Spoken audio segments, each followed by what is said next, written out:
Bonjour à tous, j'espère que vous allez bien, c'est reparti donc pour une nouvelle analyse crypto et aujourd'hui on va faire simple, on va regarder seulement le Bitcoin car c'est lui qui lead actuellement le marché.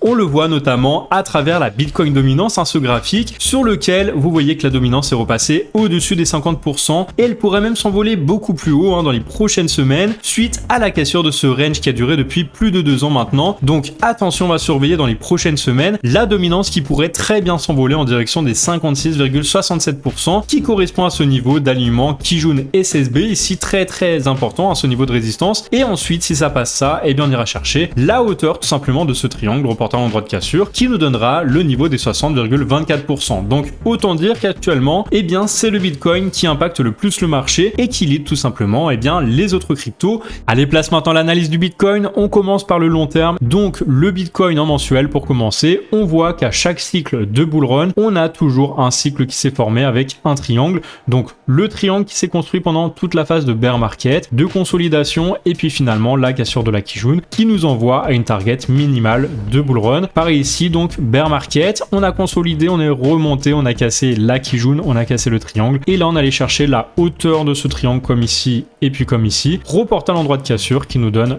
plus ou moins l'objectif de target, en tout cas de ce bull run, exactement comme ici, hauteur reporter à l'endroit de cassure, target de ce bull run et là on espère encore une fois, objectif hauteur reporter à l'endroit de cassure, target aux alentours des 230 000 $ environ sur le prochain bull run. Si jamais on casse la Kijun, donc on pourra redéclencher le bull run. Et si on repasse au-dessus, eh bien ça sera très bon signe parce qu'on sera repassé au-dessus également du nuage et qu'on aura de très fortes chances du coup de casser ce triangle étant donné qu'on avait été rejeté 2 fois par le passé, qu'on allait beaucoup plus bas, chercher des liquidités et maintenant comme on a rebondi sur ce niveau de support très important, logiquement on pourrait très bien aller chercher la cassure de ce triangle avec l'objectif à 230 000. Bien sûr, objectif minimum à 1,618 de Fibo à 168 000 $. Ça correspond tout simplement eh bien, à l'objectif de retracement extension de Fibonacci en prenant eh bien, ce point bas et si on va plus bas, bien sûr l'objectif sera changé et on pourra agrandir notre triangle potentiellement. Donc ça c'était vraiment pour le long terme. Maintenant passons sur le graphique en semaine. Donc là on va voir que le prix, qu'est-ce qu'il est en train de faire? Il est en train de casser tout simplement la Tenkan ici aux alentours des 27 300 $ et maintenant il va falloir absolument recasser ce niveau de résistance très important qui correspond tout simplement au support de ce précédent bull run et donc on avait rebondi tout ici et finalement lorsqu'on a cassé ce support, eh bien on est rentré en phase de bear market. Donc logiquement si on parvient à regagner son support, à s'en servir pour rebondir, on pourra parler de potentiellement retour à la hausse, de scénario haussier et donc de retour en bull run. Tout simplement on aura cassé quasiment les 40 000 $ et donc potentiellement on aura cassé la Kijun en mensuel. On n'y est pas encore mais en tout cas si on clôture au-dessus du nuage, on sera très bien. Là encore une fois, tant qu'on reste au-dessus de la Kijun aux alentours des 23 800, eh bien on peut espérer qu'on soit terminé avec la phase baissière de ce bear market et qu'on ait trouvé le bottom ici aux alentours des 15 600 $. Actuellement en tout cas, on est reparti en tendance haussière. Est-ce que ça va durer encore ou est-ce qu'on va aller chercher un plus bas?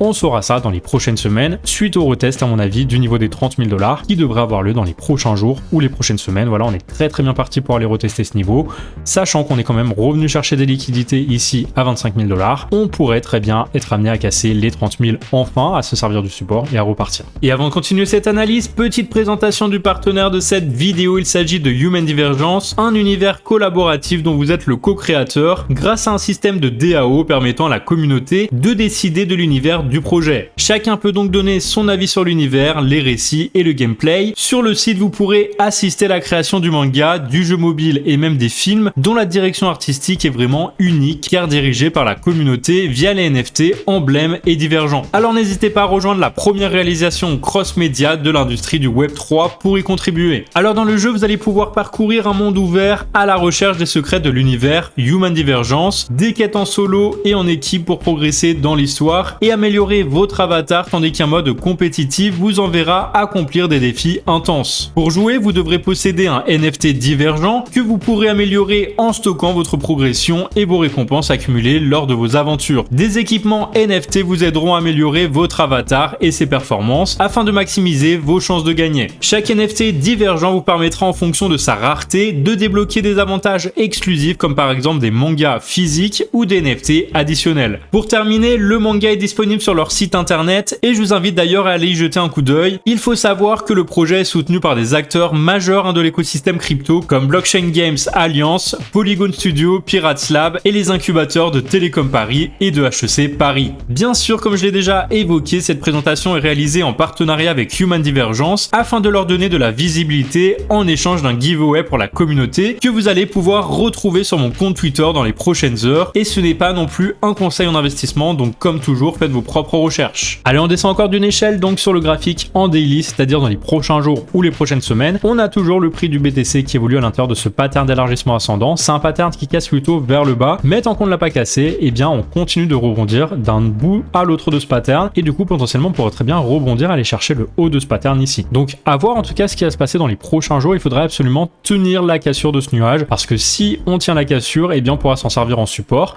et ensuite rebondir et aller essayer de casser ce niveau des 30 000 $. Si on casse les 30 000, on ira très certainement chercher le haut de ce pattern, bien sûr à définir dans les prochains jours lorsqu'on aura recassé les 30 000 $ si ça arrive. On a ce niveau très important des 25 000 $ qui ont tenu et c'est vraiment ça qu'il fallait surveiller ces derniers jours, tout simplement parce que ça avait servi de résistance il y a déjà quelques mois et maintenant qu'on est revenu le tester, toute résistance ancienne devient support dès le moment où on repasse au-dessus. Donc c'est ce qui est arrivé ici et très logiquement c'est ce qui pourrait arriver si jamais on revient tester le nuage. Maintenant attention, si on vient chercher les 30 000 $ et qu'on est rejeté par ici, on pourrait très bien être rejeté à nouveau, casser le nuage vers le bas et cette fois-ci pourquoi pas recasser les 25 000 pour aller chercher les 20 000. Voilà, le scénario baissier n'est pas complètement à exclure, il faut le surveiller parce que c'est un pattern quand même qui casse en général vers le bas et même si on l'a pas encore cassé, on pourrait très bien retester cette résistance pour ensuite repartir vers nouveau plus bas. Donc bien surveiller. Pour l'instant je pense qu'on va aller chercher les 30 000 tout simplement parce qu'on a des très bonnes annonces comme les demandes d'ETF qui ont été adressées à la SEC par BlackRock ou encore Invesco et d'autres. Donc ça c'est quand même très important et ça va peut-être aider le prix à enfin casser cette résistance des 30 000 $. En tout cas on l'espère. À surveiller tant que la Chikuspan reste au-dessus du nuage et que le prix reste également au-dessus du nuage. Et pour terminer on peut donc passer sur le graphique en 4 heures donc pour voir ce qui peut se passer dans les prochaines heures ou les prochains jours. On commence par prendre les points hauts et bien tout simplement de cette tendance baissière qui s'était dessinée et qui a été pulvérisée ici sur cette hausse du BTC. On voit qu'on a cassé ce précédent point haut et que donc on a un inversement de structure, on repasse sur une structure haussière et c'est pour ça qu'ici actuellement je recherchais plutôt un pattern haussier sur le graphique. Donc maintenant je prends les points bas ici également de ce graphique. De cette façon j'obtiens la partie basse d'un triangle et on va pouvoir prendre la hauteur de ce triangle ici de cette façon à l'entrée du pattern qu'on va reporter ensuite comme d'habitude à la sortie du pattern et ça nous donne un retest du niveau des 31 300 $. Donc vous voyez que ça correspond plus ou moins à mon niveau de retest ici de prise de bénéfice que j'avais tracé en bleu, donc cette grosse zone rectangulaire qui correspond également au niveau de résistance ici sur le graphique. Donc voilà, je pense qu'on va aller chercher ça dans les prochaines heures ou les prochains jours. En tout cas, on est bien parti pour y aller parce que on a le nuage qui vient en support et puis on a regagné tout simplement la Tenkan et la Kijun, donc très bien parti. Maintenant, si on avait des news bearish, et bien forcément ça invaliderait tout ça, mais pour invalider tout ça, faudrait repasser sous le nuage de l'Ishimoku aux alentours des 26 200 $.